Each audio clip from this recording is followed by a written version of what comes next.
अस्सलाम वालेकुम student, this is week 4 of CA और ये हमारा लेक्चर नंबर 7 और 8 है। अच्छा, अभी तक हम क्या पढ़ चुके हैं? अभी हम चैप्टर नंबर 5 में हैं। अभी जैसे यहाँ पर आपको लर्निंग ऑब्जेक्टिव्स भी नज़र आते होंगे। अभी तक हमने क्या किया है? हमने बेसिक कंप्यूटर आर्किटेक्चर जो है, यानी जो हमारे पास एक आर्किटेक्चर चैप्टर नंबर 5 में इंट्रोड्यूस किया गया है, जिसमें हमारे पास जिसका वर्ड साइज़ 16 बिट्स है, जिसमें मेमोरी हमारे पास उसमें 4096 लोकेशंस हैं और हमारे पास उसकी में कॉमन बस है, इंस्ट्रक्शन सेट है उसका, ऑप कोड हमारे पास 3 बिट्स का है।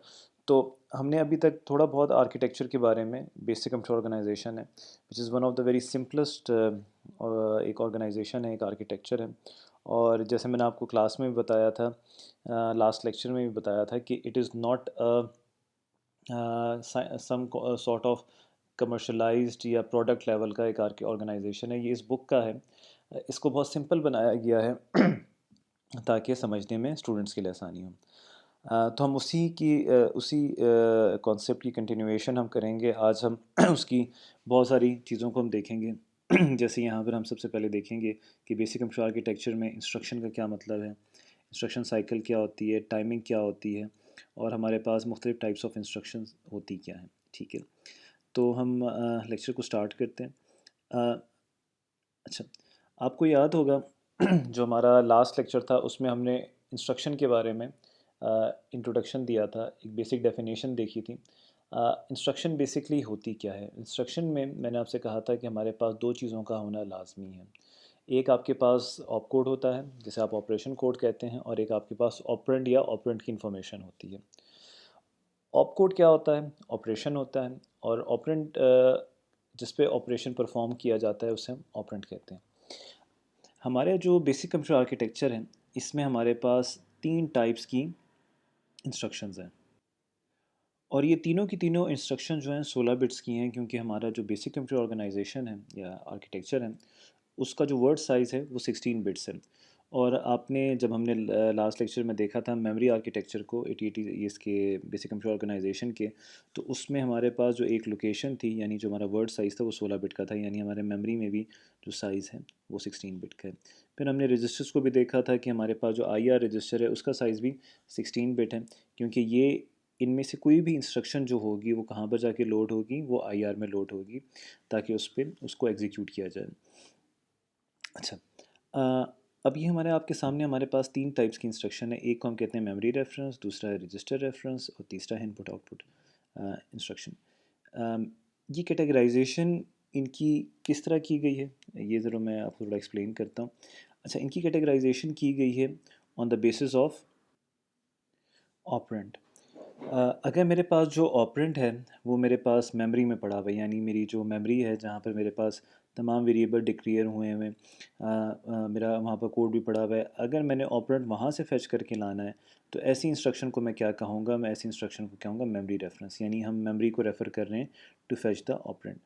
अच्छा, रजिस्टर रेफरेंस इंस्ट्रक्शन कौन सी होगी? रजिस्टर रेफरेंस इंस्ट्रक्शन हमारे पास वो इंस्ट्रक्शन होगी जिसमें हमारे पास जो ऑपरेंट होगा वो किसी रजिस्टर में पड़ा होगा। ठीक है, और इनपुट आउटपुट इंस्ट्रक्शन क्या होगी? इसमें हमारे पास ये होगा, अगर मैंने ऑपरेंट को जिसमें मैंने ऑपरेशन परफॉर्म करना है वो किसी इनपुट डिवाइस से लेना है, या जो प्रोसेस्ड ऑपरेंट की वैल्यू है वो मैंने किसी आउटपुट डिवाइस को देनी है। तो हमारे पास यहाँ पर जो ये तीन इंस्ट्रक्शंस की कैटेगराइजेशन हुई है ये हुई ऑन द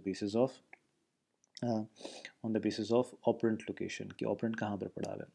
अच्छा, अब दूसरी बात ये है कि क्या ये सारी की सारी इंस्ट्रक्शन 16 बिट्स की है? अगर आप गौर से देखें ये सारी की सारी इंस्ट्रक्शन 16 बिट्स की, 0 बिट और 15 बिट, ये सारी आपको सेम साइज़ की मिलेगी। अच्छा, अब हमारे पास एक प्रॉब्लम आ जाती है, वो प्रॉब्लम ये आती है कि फॉर एग्ज़ाम्पल अगर मैं एक प्रोसेसर हूँ और मुझे आइडेंटिफाई करना है कि इन जो ये मेरे पास जब भी कोई इंस्ट्रक्शन, तो मैं कैसे आइडेंटिफाई करूँगा कि ये रजिस्टर रेफरेंस है, ये मेमोरी रेफरेंस है या ये इनपुट आउटपुट इंस्ट्रक्शन है?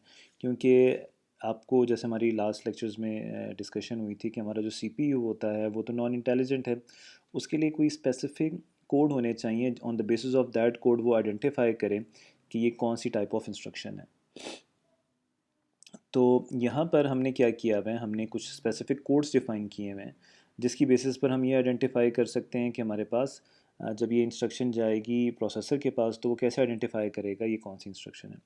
तो हमने रजिस्टर रेफरेंस के लिए क्या किया हुआ है कि हमारे पास जो शुरू की, यानी मैं मोस्ट सिग्निफिकेंट बिट से स्टार्ट कर रहा हूँ, इसकी जो 15 बिट होगी वो ज़ीरो होगी, 14th 13th और 12 बिट जो होगी ये तमाम वंस होंगे। ठीक है, मैं दोबारा रिपीट कर रहा हूँ, इसमें जो 15 बिट होगी वो ज़ीरो होगी, 14th 13th और 12 बिट जो होगी इसमें वन होगी, और जो ये बाकी रिमेनिंग बिट्स होंगी ये रजिस्टर ऑपरेशन होगी। सबसे पहला जो मेरा मेरा प्रोसेसर रीड करना शुरू करेगा वो मोस्ट सिग्निफिकेंट बिट से रीड करना शुरू करेगा। आज के लेक्चर में हमें ये भी पता चलेगा कि इंस्ट्रक्शन को डिकोड कैसे किया जाता है। जब हम डिकोड करेंगे तो हम डिकोड यहाँ से करते हैं, इन ये शुरू की बिट से, मोस्ट सिग्निफिकेंट बिट वाली साइड से। तो हमें पता चल जाएगा अगर मेरी पहली बिट ज़ीरो है, 14 13 और 12 बिट मेरे पास वन है, दिस मीन्स कि ये मेरे पास कौन सी मेरी इंस्ट्रक्शन है, ये रजिस्टर रेफरेंस है। तब मेरा प्रोसेसर ये जो रिमेनिंग 12 बिट्स होंगी इनको रजिस्टर ऑपरेशन कंसिडर करेगा। ठीक है, क्योंकि अब हमें पता चल गया है कि हमारे पास एक स्पेसिफिक कोड आ गया है for register reference instruction. Similarly अगर मेरी 15 बिट 14 13 और 12 बिट सारी की सारी वन हो तो दिस मीन्स कि ये जो इंस्ट्रक्शन है ये रजिस्टर रेफरेंस भी नहीं है और ये मेमोरी रेफरेंस भी नहीं है, बल्कि ये जो इंस्ट्रक्शन है ये क्या है, मेरे पास इनपुट आउटपुट इंस्ट्रक्शन है। और फिर जो ये 12 बिट्स हमारे पास रह जाएंगी इनको कंसिडर किया जाएगा इनपुट आउटपुट ऑपरेशन। क्लियर हो गया। तो हमारे पास यहाँ पर एक चीज़ क्लियर हो गई है कि हमारे पास अगर इनपुट आउटपुट इंस्ट्रक्शन होगी तो 15 से लेकर 12 बिट तमाम वन होंगी। अगर रजिस्टर रेफरेंस होगी तो इसकी 15 बिट ज़ीरो होगी और 12 13 14 बिट नंबर जो हैं वो क्या होंगी, वन। इनके अलावा बाकी जो भी 15 14 13 और 12 बिट की वैल्यू आएगी वो कंसिडर होगी मेमोरी रेफरेंस, वो कंसिडर होगी मेमोरी रेफरेंस।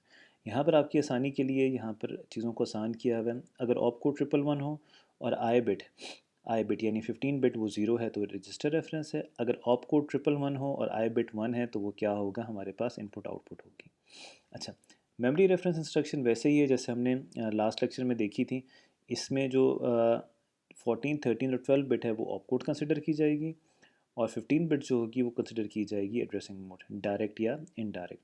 और रिमेनिंग जो 12 बिट्स रह जाएंगी ये 12 बिट्स कंसिडर होंगी एज अ ऑपरेंट एड्रेस, और वहाँ से हम यहाँ पर उठाएंगे ऑपरेंट एड्रेस उठाएंगे। ठीक है, यहाँ पर ये सारी डिटेल्स लिखी हुई हैं तो आप इसको देख सकते हैं।